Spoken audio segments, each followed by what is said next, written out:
Hey everyone, welcome to a new episode of the Red Devils Corner Kick podcast, a fan podcast dedicated to Manchester United Football Club. As always, like, subscribe, follow, whether you're listening through Apple Podcasts, Spotify, or on YouTube. And then don't forget to follow on social media, whether it's on Instagram, TikTok, or X.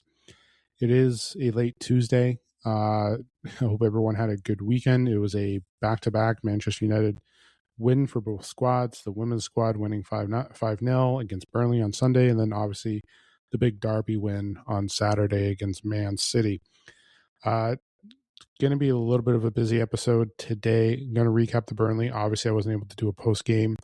Going to talk about the Arsenal match tomorrow, semifinal League Cup rematch against them, and as well as going to catch up on the men's squad as well. Obviously, it's never a dull moment with the men's squad, Ineos, everything.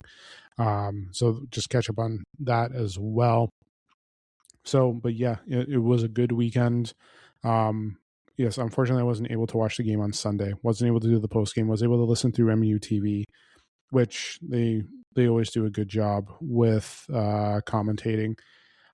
It's always hard to try and do a post game because I had that struggle before as well. I wasn't able to watch it, obviously, with the 0-0 draw with Arsenal the last time. So trying to do a post game, wasn't able to do ratings. Either because again, it's you can't watch the game. You don't see what the players are doing. You're just going. You're trying to imagine what you're being dictated through audio. So right now,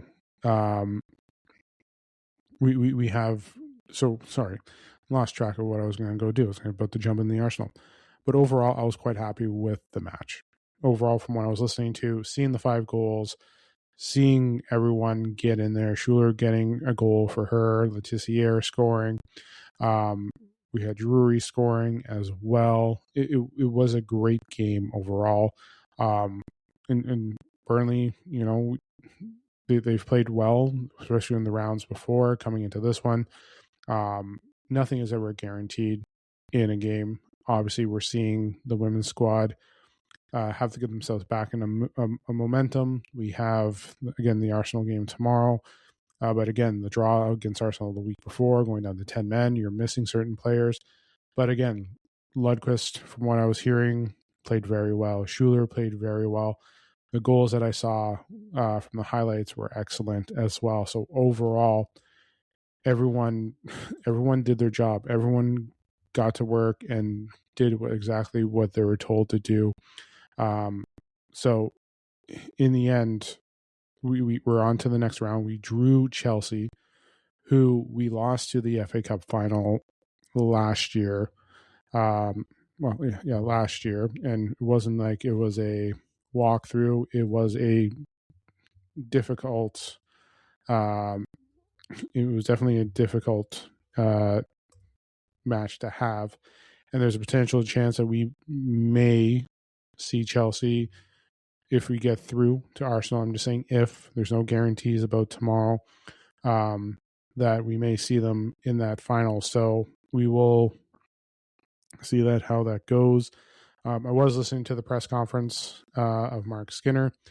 Actually, before we go to discuss that as well, sorry, I was just about to scoot into that game. Just want to do some things. Everyone, I think, played fantastic. Tissier scored, Olme scored, Wojo scored, and then we had Drury, who came on for Mallard, getting her debut goal as well. And then Schuler, who we signed during the transfer, her getting the debut and her getting the goal as well, because she did get the start as well. Her and Lundqvist. Lundqvist filling in for Jade Riviere, who was out for suspension due to the red card in the Arsenal match. So she should be back from that as well. We missed her in that, so she'll be back in the next game as well.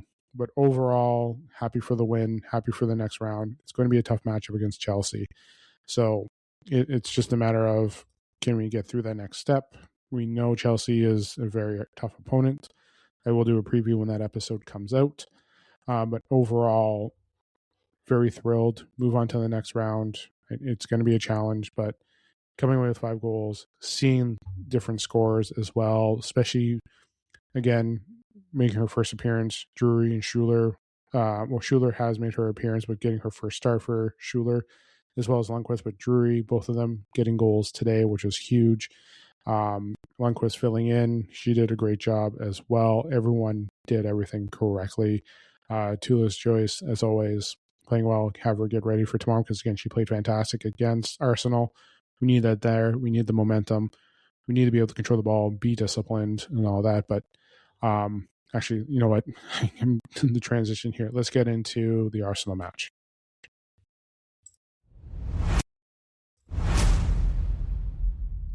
Okay, so yes, semifinal tomorrow, Arsenal. It's at 2:00 in the afternoon. It will be available on YouTube to watch, so keep an eye out for that. I will be trying to watch it. I will come up with a post game. Oh, sorry, I will be watching it.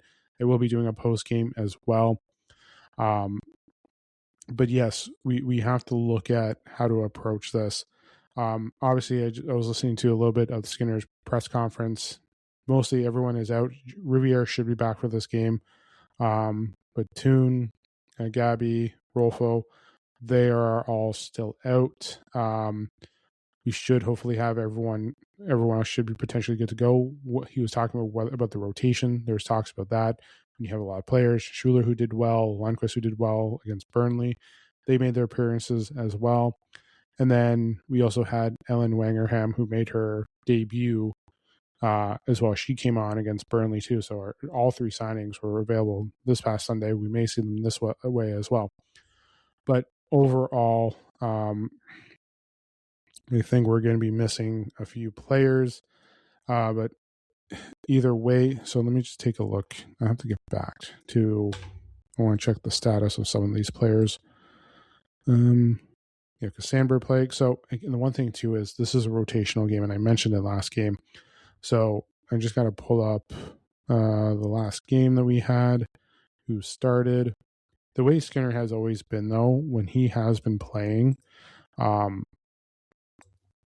he's not afraid to keep that back 4 very similar to what he did the game before.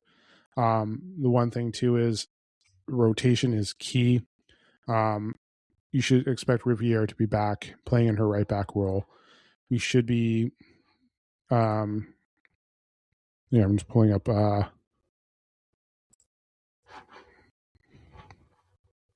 Anyways, do extra clicks.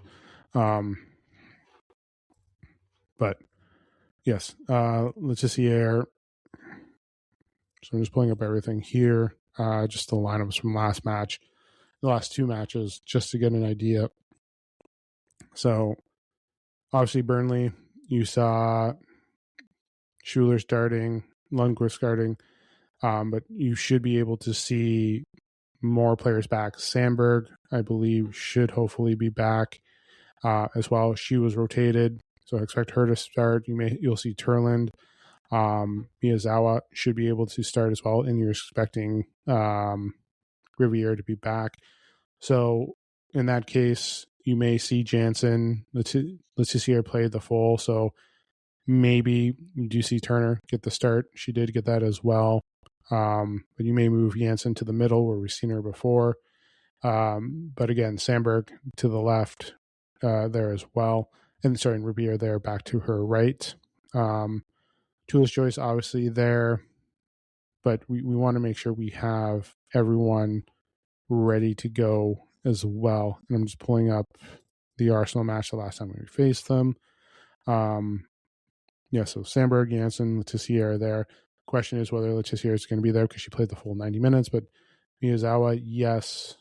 Park, yes. Mallard, no Rolfo, still out. Turlin should be there. Because Park wasn't there on. So Park got rest. So hopefully we have. Oh no, Park was there on Sunday. So Park should be starting. Mallard should be potentially coming on as well. So hopefully we have everyone good to go for tomorrow. So just having them healthy, ready to go. Because again, rotation, and then we're playing United. Or not, we're playing United. We are United. We're playing Aston Villa on Sunday too, so it is a lot on the pitch, especially the short time from Sunday to today. But we do have rotation, so hopefully we're going to look at to see it. But again, Miyazawa there, but again, Sandberg, Riviere, Turland as well. But you also have Schuler who can fill in. Lundqvist can come on. I mentioned Turner. There are going to be a lot of pieces there. Whether they go with Letizier in that short window is going to be a question too. But again, mistakes, again, taking the 2 yellows and then going down to 10 the last time we faced Arsenal. Defensively, they were great, but they couldn't do much on the attack. Obviously, when you're down to 2, or down to 10, sorry. So he's definitely going to look at trying to move the ball. Again, rotation, trying to pick that squad because, again, he has depth, which is good, and that's key, especially when we're going into next month with the Champions League as well. That is key in rotation, especially in those games where we did see, 5 and 12 games that are at 1.5 and 14 where there were struggles, and you saw that there, especially with Wolfsburg and Lyon. And when we're getting to that, especially Atletico, for how well they play, we want to make sure we have the depth. So this is a good thing to have for United. Not only that, we have depth for those players that we're missing now, which is key. So this is a big game. It is win or go home. We want to make sure that we're going on to the final. We want to make sure we're closing it out. We're got to move the ball, get the shots on target, control, make sure that no crosses are coming over. We got to make sure no movement in the middle. Our passes have to be tight. They have to be able to move. Like, again, Tulis Joyce was great. You have to make sure that she is well protected, that she is she's getting help from everyone, that we're moving the ball well out of the back, that we're attacking it on the wing, getting ball movement, using those attack. Again, we want to see the success in tomorrow. And Skinner knows who he's facing. They just faced him last week, but last game is not going to be the same as tomorrow. There's going to be differences, obviously, in different aspects. But United need to come out through with this match. They have to be disciplined, consistent, finish, move the ball well, get it behind the net, get through that strong team. Because, again, Arsenal was tough. When you look, again, stats don't say everything because, again, when you're down to 10 men, everything gets affected. And you're obviously on the heels trying to defend. But, again, you want to make sure that you're able to put pressure on them. That's what they have to do, continue with their pressure. And I think with the offensive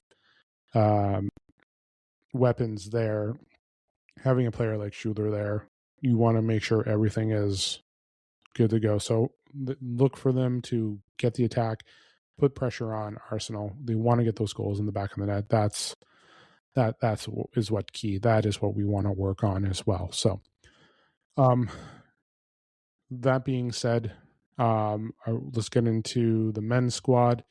A lot of stuff going on with the men's squad, so let's focus on them for now. Okay, so obviously big win on Sunday or Saturday in the derby.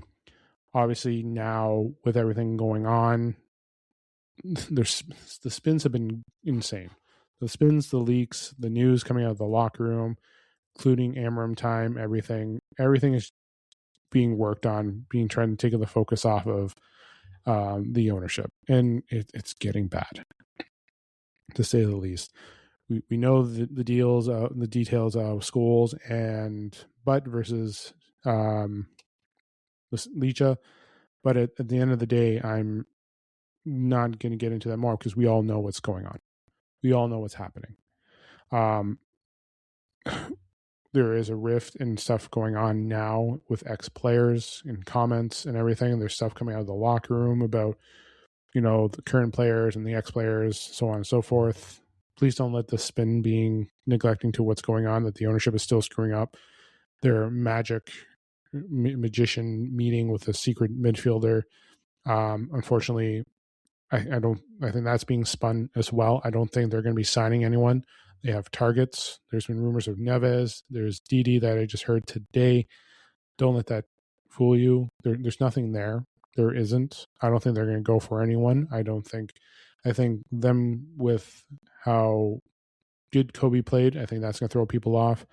I think there's rumors that teams have inquired about Ugarte. Ajax just looked at it as well. But I think right now they're going to keep Kobe. They're definitely having Casemiro there. You're hearing the talks of how everything is working out well with the squad and practices and how everything's being shorter and all that stuff. There's a lot of this news coming out. We've heard this before. The pay attention to detail and everything, the staff, all that stuff, everything is being spun, and you should be able to see through it with what's going on. Please remember there is a protest going on February 1st against Fulham. That'll be happening before the match as well. But let's look at it here. Listen, we know we've won one game, and I mentioned this on the post game. It's great that we've won. I'm not taking anything away from the way the players are, but we are facing Arsenal this weekend. They are the best team in the league at this time. They are. They've been playing well. Like, I'm not going to take any credit away from them. They deserve what they're doing, like, hands down. And it's crazy how both squads are facing Arsenal this week as well. But going forth, we are facing a tough opponent. We did lose. We want to get points this time. But looking at it here, again, what they replicated this time, what they did on Saturday, can they do it on Sunday against Arsenal? That's tough to say. It is. It really is tough to say how that's going. So right now, we need to get themselves ready. Consistency is key. They have to be disciplined. Like, it's great that they did that all on Saturday, but can they do it on Sunday? The answer is usually no. They've never been back-to-back consistent. They struggled with every manager that we've had. And obviously the spin of the Amarim spin and everything still continuing, and I'm seeing it on Twitter. Usually when I'm doing episodes, I do have my Twitter up on post. Always, most of it is Manchester United and so on and so forth. But right now, there's definitely more and more spin coming on. But here it is. Like, we are, like, everyone's going to remember what we did against Arsenal on that first game of the season. We didn't win, but we didn't do really, we didn't win. We played well, but we didn't win. But right now, this club needs to be consistent. And with everything going on, everything that's been happening the last couple of days has been taking away with what's been really going on. The spin with, like I mentioned, Licha, and Scholes, and as well as the talks of a secret midfielder and everything has taken away what's going on with the Glazers. Wilcox is still screwing up. Omar Barada is as well. Sir Jim is not helping anything. Everything is being spun, and then you're still talking about the ex-manager. Like, there are still issues at this club. And I'm obviously looking at everything here. Now the news reports about Kobe Mainu, the things working out with him. He's not leaving because he's got the reassurance from Michael Carrick. But right now, and I'm seeing certain posts now and everything, right now like, things are not what they seem. Right now, people are still fixated on the win. People are now looking at, let's focus on this ex-player, current player issue. But right now, the club is still in a free fall. The club is still struggling. This club still has a lot of things to go. And again, and I mentioned last week, I feel so bad for Carrick because he's getting put into this, and the ownership's trying to distract us by it's a former player who's a coach who's also been here before. We're trying to focus on that. He got us a derby win. You're hearing the news about how practices are going. You're hearing the news about how, the ex-manager was. There's talks today in the Post about Patrick Dorgu, about how the players went around him, about the criticism and all that stuff from Ruben Amorim. There are things there.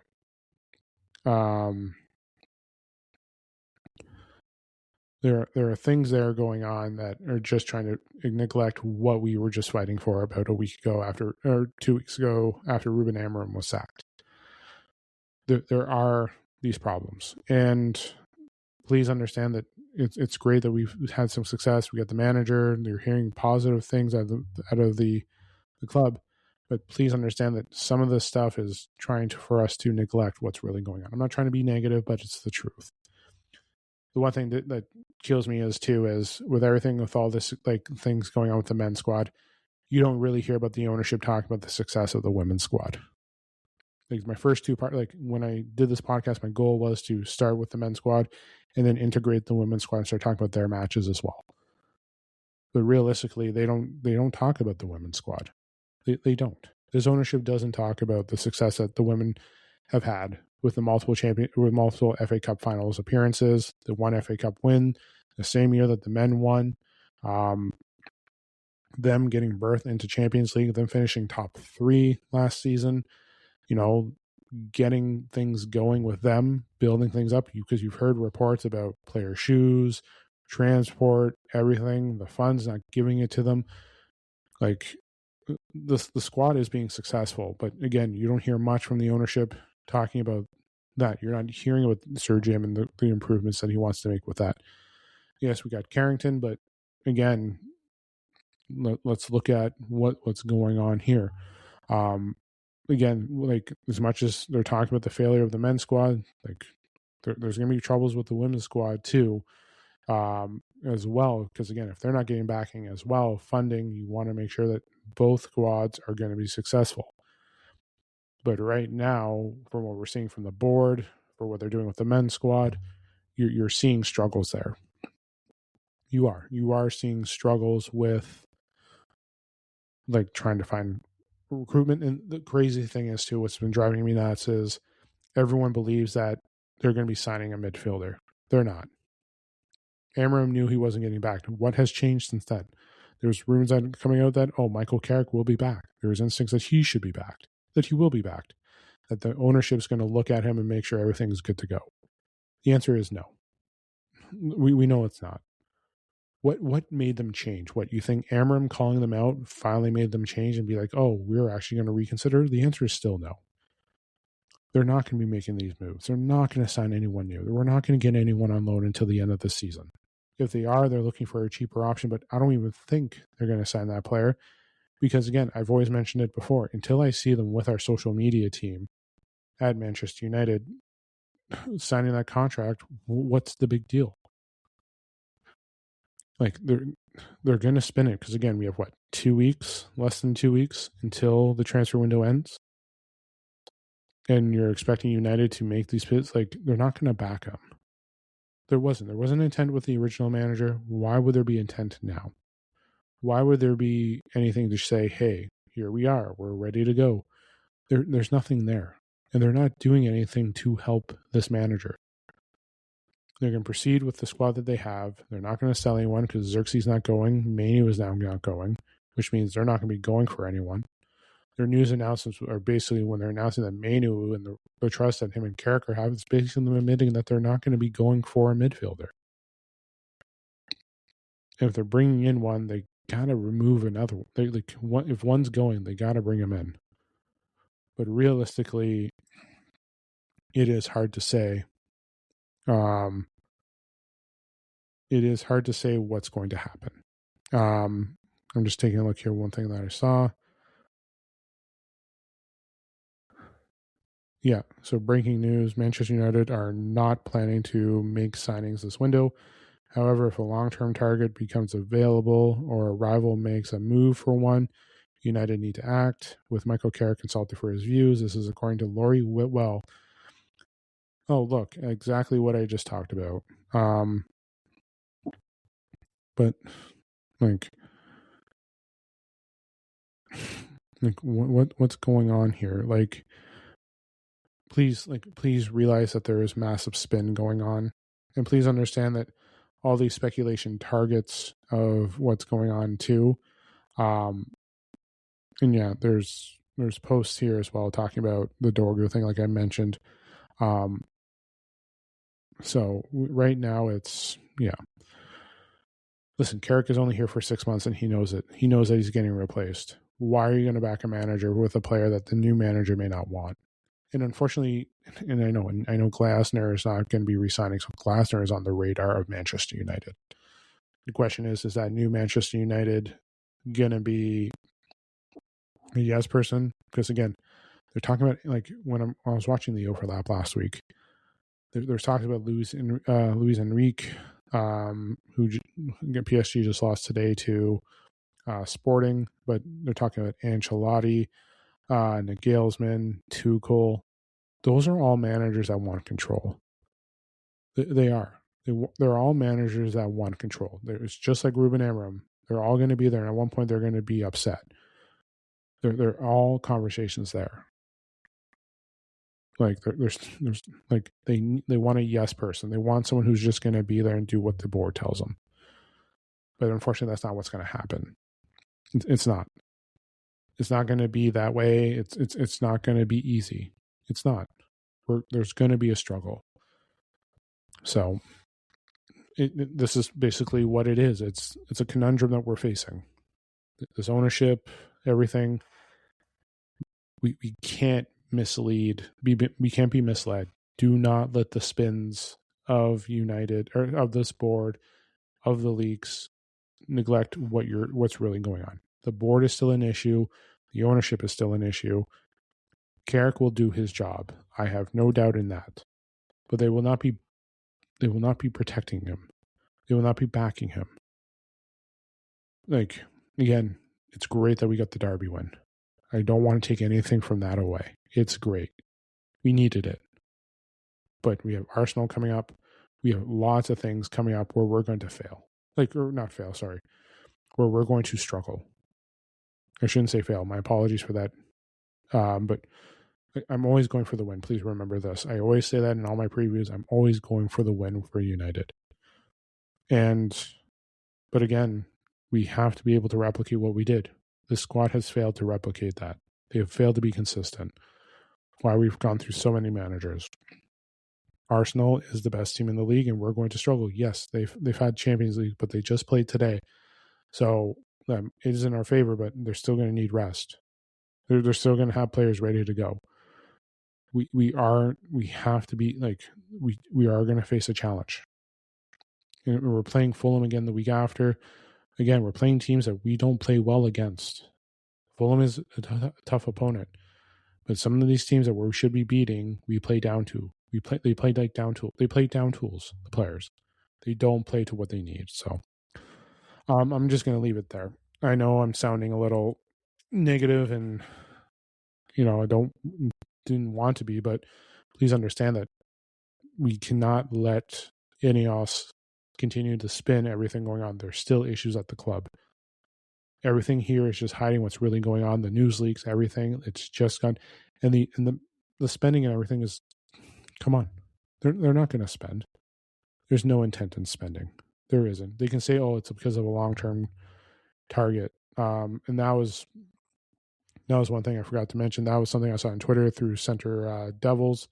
That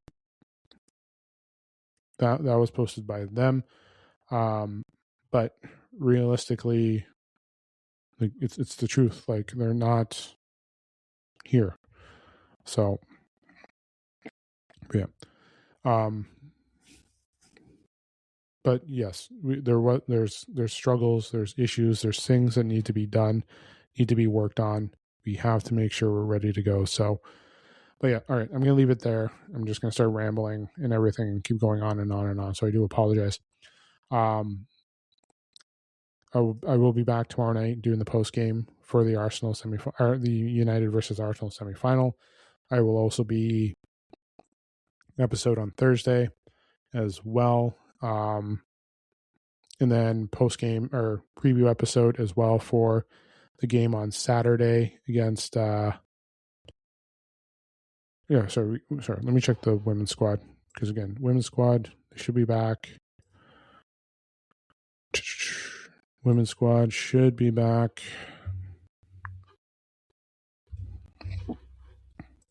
After tomorrow, I think they're back on Saturday or Sunday. Let's just get them back. Fixtures. Sunday. That's an early game. So Sunday is technically a back-to-back game. So Sunday, we have both games on Sunday, because the men's squad, play on Sunday too against Arsenal, 11:30, 6:55 a.m. for the women's squad. So I'm probably going to do a double preview on Friday as well. But yes, stay tuned to those episodes. I'll be back tomorrow, hoping for a Manchester United win against Arsenal. So hopefully we can get on to the finals, go for a trophy. But I will be back. I'll be back tomorrow. And again, episode on Thursday. Enjoy the rest of your night. Don't forget to like, subscribe, follow YouTube, Apple Podcasts, or Spotify, and Instagram as well, and TikTok and X for social media. Enjoy the game tomorrow. I'll talk to you guys tomorrow night. This is the Red Devils Corner Kick Podcast. Glory, glory, Man United.